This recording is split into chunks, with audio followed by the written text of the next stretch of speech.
श्री कृष्ण गोविंद हरे मुरारी, हे नाथ नारायण वासुदेव। श्री कृष्ण गोविंद हरे मुरारी, हे नाथ नारायण वासुदेव। ओम नमो भगवते वासुदेवाय। ओम नमो भगवते वासुदेवाय। कृष्णाय वासुदेवाय हरये परमात्मने प्रणतक्लेशनाशाय गोविन्दाय नमो नमः। सच्चिदानन्दरूपाय विश्वोत्पत्त्यादिहेतवे तापत्रयविनाशाय श्रीकृष्णाय वयं नमः। श्रीकृष्णाय वयं नमः। सच्चिद आनंद स्वरूप परमात्मा जो सृष्टि के उत्पत्ति, पालन और संहार करता है तथा जीवों के आध्यात्मिक, आदि दैविक, आदि भौतिक तापों को नष्ट करने वाले हैं, अर्थात जीवों के मानसिक, शारीरिक और भौतिक दुखों को दूर करने वाले हैं, उन श्री कृष्ण भगवान को हम नमस्कार करते हैं। श्री कृष्ण गोविंद हरे मुरारी, हे नाथ नारायण वासुदेव। श्रीमद्भागवत सप्तम स्कंद अथाष्टमोऽध्यायः। नारद उवाच अथ दैत्यसुता सर्वे श्रुत्वा तदनुवर्णितम् जगृहुर्निरवध्यत्वान्नैव गुर्वनुशिक्षितम्। अथाचार्यसुतस्तेषां बुद्धिमेकान्तसंस्थिताम् आलक्ष्य भीतस्त्वरितो राज्ञ आवेदयत यथा। श्री कृष्ण गोविंद हरे मुरारी, हे नाथ नारायण वासुदेव। नृसिंह भगवान का प्रादुर्भाव, हिरण्यकशिपु का वध।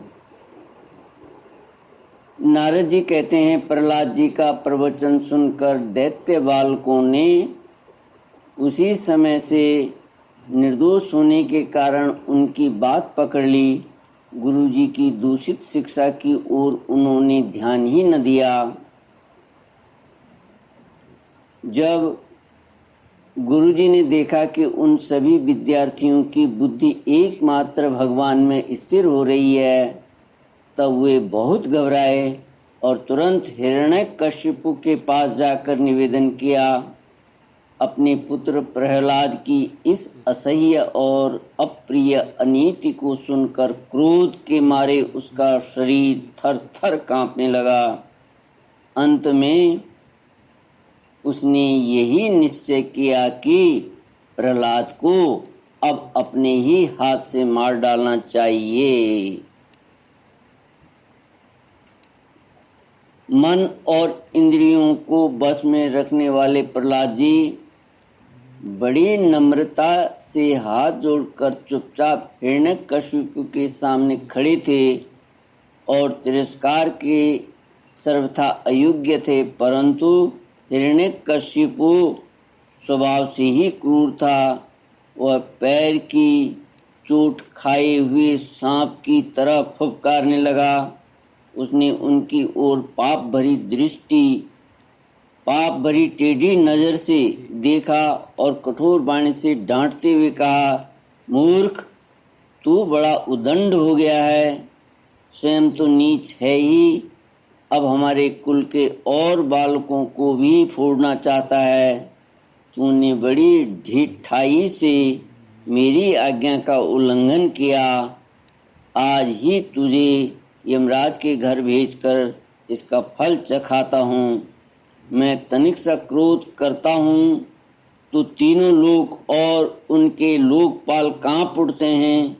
फिर मूर्ख, तूने किसके बल बूती पर निडर की तरह मेरी आज्ञा के विरुद्ध काम किया।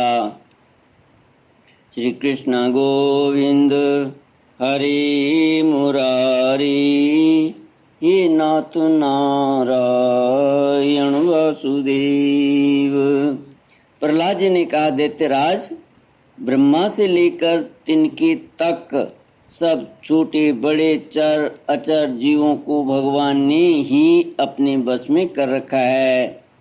न केवल मेरे और आपके बल्कि संसार के समस्त बलवानों की बल भी केवल वही हैं। वे ही महापराक्रमी, सर्वशक्तिमान प्रभु काल हैं तथा समस्त प्राणियों के इंद्रिय बल, मनोबल, देह बल, धैर्य एवं इंद्रिय भी वही हैं। वही परमेश्वर अपनी शक्तियों के द्वारा इस विश्व की रचना, रक्षा और संहार करते हैं। वे ही तीनों गुणों के स्वामी हैं। आप अपना यह आसुर भाव छोड़ दीजिए, अपने मन को सबके प्रति समान बनाइए। इस संसार में अपने बस में न रहने वाले कुमार्गगामी मन के अतिरिक्त और कोई शत्रु नहीं है। मन में सबके प्रति समता का भाव लाना ही भगवान की सबसे बड़ी पूजा है। जो लोग अपना सर्वस्व लूटने वाले इन 6 इंद्रिय रूपी डाकुओं पर तो पहले विजय नहीं प्राप्त करते और ऐसा मानने लगते हैं कि हमने 10 दिशाएं जीत लीं, वे मूर्ख हैं। हाँ, जिस ज्ञानी एवं जितेंद्रिय महात्मा ने समस्त प्राणियों के प्रति समता का भाव प्राप्त कर लिया है, उसके ज्ञान से पैदा होने वाले काम, क्रोध आदि शत्रु भी मर मिट जाते हैं। फिर बाहर के शत्रु तो रहे ही कैसे। हिरण्यकशिपु ने कहा, रे मंद बुद्धि, तेरे बहकने की भी अब हद हो गई है। यह बात स्पष्ट है कि अब तू मरना चाहता है, क्योंकि जो मरना चाहते हैं वे ही ऐसी बेसिर पैर की बातें बका करते हैं।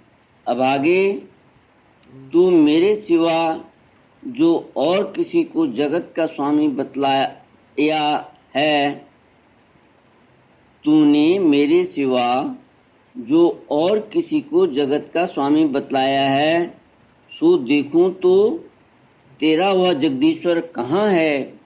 अच्छा, क्या कहा वह सर्वत्र है, तू इस खंबे में क्यों नहीं दिखता। अच्छा, तुझे इस खंबे में भी दिखाई देता है। अरे, तू क्यों इतनी डींग हाँक रहा है। मैं अभी अभी तेरा सिर धड़ से अलग किए देता हूँ। देखता हूँ तेरा वह सर्वस्व हरि जिस पर तुझे इतना भरोसा है, तेरी कैसे रक्षा करता है। इस प्रकार वह अत्यंत बलवान महादैत्य भगवान के परम प्रेमी प्रहलाद को बार बार झिड़कियां देता और सताता रहा। जब क्रोध के मारे वह अपने को रोक न सका, तब हाथ में खड्ग लेकर सिंहासन से कूद पड़ा और बड़े जोर से उस खंबे को एक घूसा मारा। उसी समय उस खंबे में एक बड़ा भयंकर शब्द हुआ। ऐसा जान पड़ा मानो यह ब्रह्मांड ही फट गया हो। वह ध्वनि जब लोकपालों के लोक में पहुंची, तब उसे सुनकर ब्रह्मादि को ऐसा जान पड़ा मानो उनके लोगों का प्रलय हो रहा हो। हिरण्यकश्यपु प्रहलाद को मार डालने के लिए बड़े जोर से झपटा था, परंतु दैत्य सेनापतियों को भी भय से कंपा देने वाले उस अद्भुत और अपूर्व घोर शब्द को सुनकर वह घबराया हुआ सा देखने लगा कि यह शब्द करने वाला कौन है, परंतु उसे सभा के भीतर कुछ भी दिखाई न पड़ा। श्री कृष्ण गोविंद हरे मुरारे, हे नाथ नारायण वासुदेव। इसी समय अपने सेवक प्रहलाद और ब्रह्मा की वाणी सत्य करने और समस्त पदार्थों में अपनी व्यापकता दिखाने के लिए सभा के भीतर उसी खंभे में बड़ा ही विचित्र रूप धारण करके भगवान प्रकट हुए। वह रूप न तो पूरा सिंह का ही था और न मनुष्य का ही। जिस समय हिरण्यकश्यपु शब्द करने वाले की इधर उधर खोज कर रहा था, उसी समय खंभे के भीतर से निकलती हुई उस अद्भुत प्राणी को उसने देखा। वो सोचने लगा, अहो, यह न तो मनुष्य है और न पशु, फिर यह नृसिंह के रूप में कौन सा अलौकिक जीव है। जिस समय हिरण्यकश्यपु इस उधेड़ बुन में लगा हुआ था, उसी समय उसके बिल्कुल सामने ही नृसिंह भगवान खड़े हो गए। उनका वह रूप अत्यधिक भयावना था। तपाए हुए सोने के समान पीली पीली भयानक आँखें थीं। जम्भाई लेने से गर्दन के बाल इधर उधर लहरा रहे थे। दाढ़ें बड़ी विकराल थी, तलवार की तरह लपलपाती हुई, छुरे के धार के समान तीखी जीभ थी। टेढ़ी भौं से उसका मुख और भी दारुण हो रहा था। कान निश्चल एवं ऊपर की ओर उठे हुए थे। फूली हुई नासिका और खुला हुआ मुंह पहाड़ की गुफा के समान अद्भुत जान पड़ता था। फटे हुए जबड़ों से उसकी भयंकरता बहुत बढ़ गई थी। विशाल शरीर स्वर्ग का स्पर्श कर रहा था। गर्दन कुछ नाटी और मोटी थी, छाती चौड़ी और कमर बहुत पतली थी। चंद्रमा की किरणों के समान सफ़ेद रुएं सारे शरीर पर चमक रहे थे। चारों ओर सैकड़ों भुजाएं फैली हुई थीं, जिनके बड़े बड़े नख आयुध का काम देते थे। उनके पास फटकने तक का साहस किसी को न होता था। चक्र आदि अपने निज आयुध तथा वज्र आदि अन्य श्रेष्ठ शस्त्रों के द्वारा उन्होंने सारे दैत्य दानवों को भगा दिया। हिरण्यकश्यप सोचने लगा, हो न हो महामायावी विष्णु ने ही मुझे मार डालने के लिए यह ढंग रचा है, परंतु इसकी इन चालों से हो ही क्या सकता है।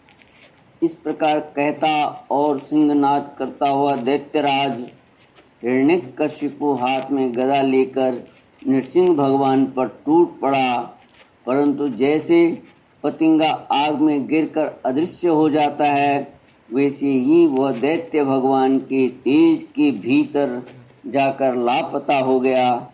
समस्त शक्ति और तेज के आश्रय भगवान के संबंध में ऐसी घटना कोई आश्चर्यजनक नहीं है, क्योंकि सृष्टि के प्रारंभ में उन्होंने अपने तेज से प्रलय के निमित्त भूत तमोगुण रूपी घोर अंधकार को भी पी लिया था। तदनंतर वह दैत्य बड़े क्रोध से लपका और अपनी गदा को बड़े जोर से घुमाकर उसने नृसिंह भगवान पर प्रहार किया। प्रहार करते समय ही जैसे गरुड़ सांप को पकड़ लेते हैं, वैसे ही भगवान ने गदा सहित उस दैत्य को पकड़ लिया। वे जब उसके साथ खिलवाड़ करने लगे तब वह दैत्य उनके हाथ से वैसे ही निकल गया जैसे क्रीड़ा करते हुए गरुड़ के चंगुल से सांप छूट जाए। युधिष्ठिर, नारद जी युधिष्ठिर को संबोधित करते हुए कहते हैं, उस समय सब के सब लोकपाल बादलों में छिपकर इस युद्ध को देख रहे थे। उनका स्वर्ग तो हिरण्यकशिपु ने पहले ही छीन लिया था। जब उन्होंने देखा कि वह भगवान के हाथ से छूट गया तब वे और भी डर गए। हिरण्यकशिपु ने भी यही समझा कि नरसिंह ने मेरे बलवीर्य से डरकर ही मुझे अपने हाथ से छोड़ दिया है। इस विचार से उसकी थकान जाती रही और वह युद्ध के लिए ढाल तलवार लेकर फिर उनकी ओर दौड़ पड़ा। उस समय वह बाज की तरह बड़े वेग से ऊपर नीचे उछल कूद कर इस प्रकार ढाल तलवार के पैंतरे बदलने लगा कि जिससे उस पर आक्रमण करने का अवसर ही न मिले। तब भगवान ने बड़े ऊंचे स्वर से प्रचंड और भयंकर अट्टहास किया, जिससे हिरण्यकशिपु की आंखें बंद हो गईं। फिर बड़े वेग से झपट कर भगवान ने उसे वैसे ही पकड़ लिया जैसे सांप चूहे को पकड़ लेता है। जिस हिरण्यकशिपु की चमड़ी पर वज्र की चोट से भी खरोंच नहीं आई थी, वही अब उनके पंजे से निकलने के लिए जोर से छटपटा रहा था। भगवान ने सभा के दरवाजे पर ले जाकर उसे अपनी जांघों पर गिरा लिया और खेल खेल में अपने नखों से उसे उसी प्रकार फाड़ डाला जैसे गरुड़ महाविषधर सांप को चीर डालते हैं। उस समय उनकी क्रोध से भरी विकराल आंखों की ओर देखा नहीं जाता था। वे अपनी लपलपाती हुई जीभ से फैले हुए मुंह के दोनों कोने चाट रहे थे। खून के छींटों से उनका मुंह और गर्दन के बाल लाल हो रहे थे। हाथी को मारकर गले में आंतों की माला पहनी हुई मृगराज के समान उनकी शोभा हो रही थी। उन्होंने अपने तीखे नखों से हिरण्यकशिपु का कलेजा फाड़कर उसे जमीन पर पटक दिया। उस समय हजारों दैत्य दानव हाथों में शस्त्र लेकर भगवान पर प्रहार करने के लिए आए, पर भगवान ने अपनी भुजा रूपी सेना से, लातों से और नख रूपी शस्त्रों से चारों ओर खदेड़ खदेड़ कर उन्हें मार डाला। श्री कृष्ण गोविंद हरे मुरारी, हे नाथ नारायण वासुदेव। ओम पूर्णमद पूर्णमिदं पूर्णात् पूर्णमुदच्यते पूर्णस्य पूर्णमादाय पूर्णमेवावशिष्यते। ओम शांति शांति शांति। हरि ओम श्री गुरुभ्यो नमः। हरि ओम।